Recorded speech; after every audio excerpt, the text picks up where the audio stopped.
नमस्कार दोस्तों। माता ने अपने पुत्र के संबंध में उसकी जॉब के लिए प्रश्न को पूछा है, जिसको मैंने होरारी के रूप में लिया है। माता ने अपने पुत्र के लिए प्रश्न पूछा है कि उसके बड़े पुत्र को नौकरी कब मिलेगी। होरारी नंबर 16, 23 जनवरी 2023 को रात के 9:54 पर सोनीपत में ये प्रश्न जो है देखा गया, पूछा गया। और सोनीपत में ये प्रश्न जो है देखा गया है। नक्षत्र गोल्ड सॉफ्टवेयर के द्वारा ये उदाहरण मैं आपके सामने लेकर आया हूं। तो सबसे पहले, जैसा कि माता ने अपने पुत्र की नौकरी के संबंध में प्रश्न को पूछा है, तो चार्ट को बिना रोटेट किए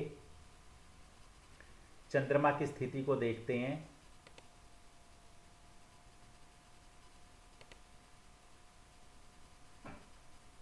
यहाँ पर आप देख सकते हैं कि चंद्रमा जो है दशम भाव में स्थित है, 4 का स्वामी है। मंगल के नक्षत्र में मंगल पहले भाव में स्थित है, 1 8 का स्वामी है।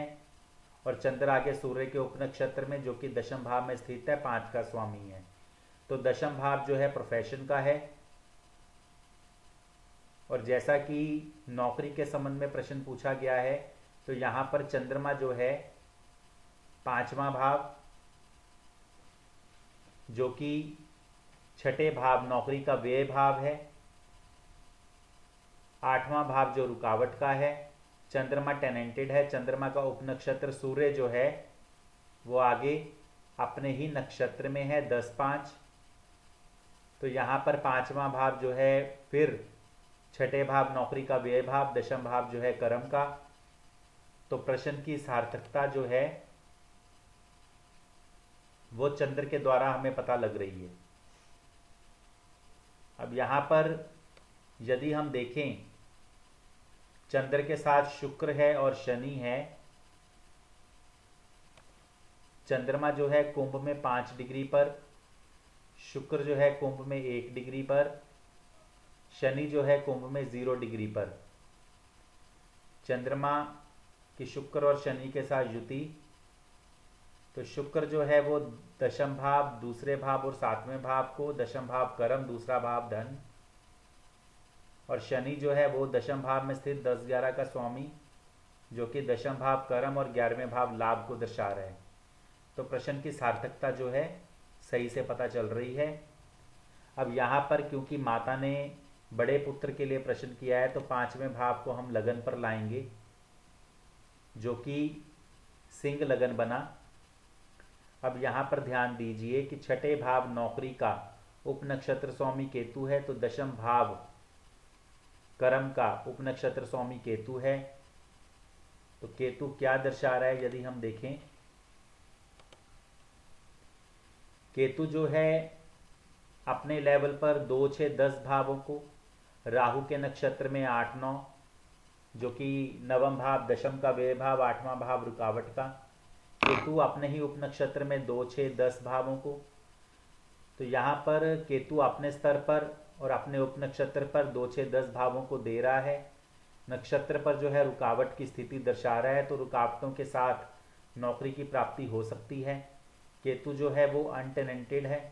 अनटेनेंटेड होकर केतु यदि हम देखें छठे भाव, दशम भाव और 12वें भाव, 6 10 12 भावों का उपनक्षत्र स्वामी। छठा भाव नौकरी का, दशम भाव जो है प्रोफेशन कर्म, 12वां भाव जो है खर्च का, परेशानी का। तो यहाँ पर ये स्थिति जो है हम समझ सकते हैं कि जो जातक को नौकरी जो है वो रुकावटों के साथ, परेशानियों के साथ जो है मिल सकती है। अब यहाँ पर हम दशा को देखेंगे। प्रश्न के समय चंद्रमा जो है मंगल के नक्षत्र में है, सूर्य के उपनक्षत्र में है।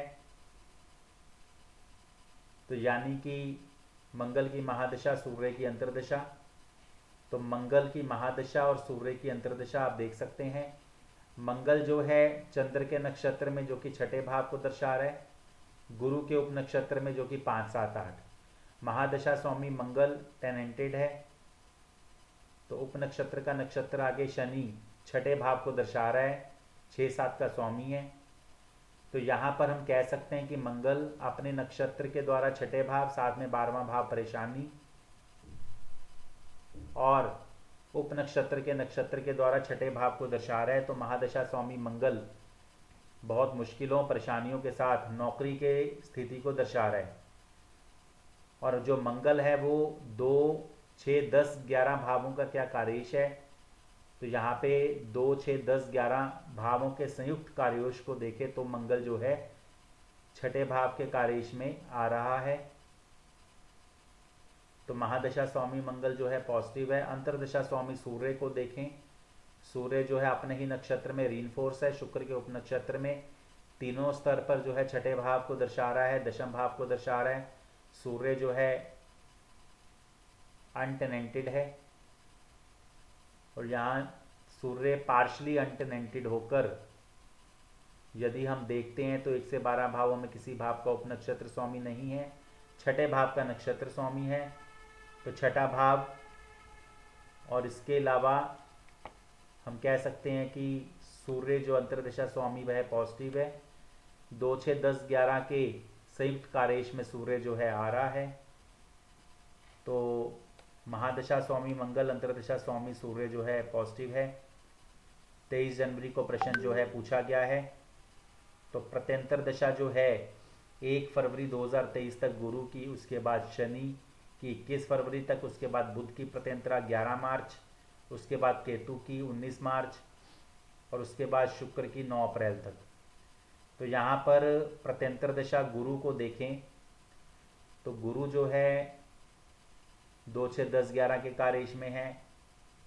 उसके बाद शनि की प्रत्यंतरा वो भी 2, 6, 10, 11 के कार्येश में है।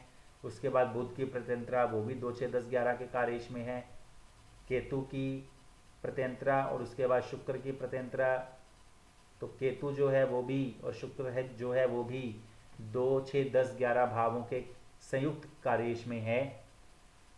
तो यहाँ पर प्रत्यंतर दशा स्वामी जो है गुरु वो भी पॉजिटिव है। उसके बाद प्रत्यंतर दशा स्वामी शनि को देखें तो वो भी पॉजिटिव है। उसके बाद बुध को देखें तो वो भी पॉजिटिव है, केतु भी पॉजिटिव है, और आगे शुक्र भी पॉजिटिव है। तो ये हम कह सकते हैं कि आगामी जो पीरियड है वो पॉजिटिव है। तो यहाँ पर किस पीरियड में जो है नौकरी मिलने के आसार ज़्यादा हैं, ये यदि हम देखें तो यहाँ पर हम रूलिंग ग्रहों को लेते हैं। तो 23 जनवरी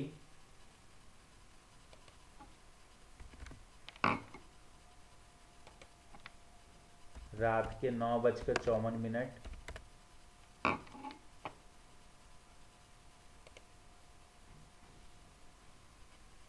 तो जो रूलिंग ग्रह हैं सूर्य, बुध, मंगल, शनि, सूर्य, बुध, मंगल, शनि, और दिन स्वामी जो है चंद्र।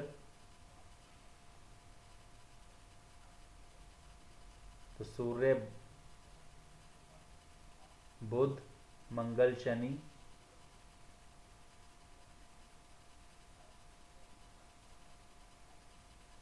राहु जो है मंगल की राशि में है तो राहु भी सम्मिलित होगा। सूर्य, बुध, मंगल, शनि। तो यहाँ पर देखा जाए सूर्य, बुध, मंगल, शनि, मंगल, सूर्य, शनि, महादशा स्वामी मंगल, अंतरदशा स्वामी सूर्य, प्रत्यंतर दशा स्वामी जो है शनि 21 फरवरी तक। तो 1 फरवरी से 21 फरवरी के दरमियान जो है नौकरी के पॉजिटिव चांस हैं, इस दरमियान जो है नौकरी मिल सकती है। तो मंगल, सूर्य, शनि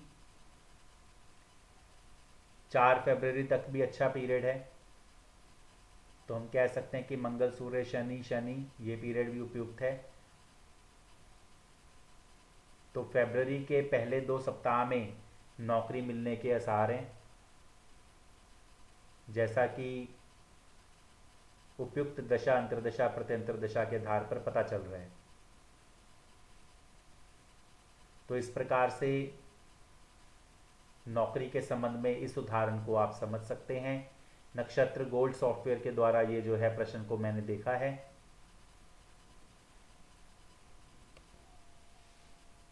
तो इस प्रकार से इस उदाहरण को आप समझ सकते हैं। धन्यवाद।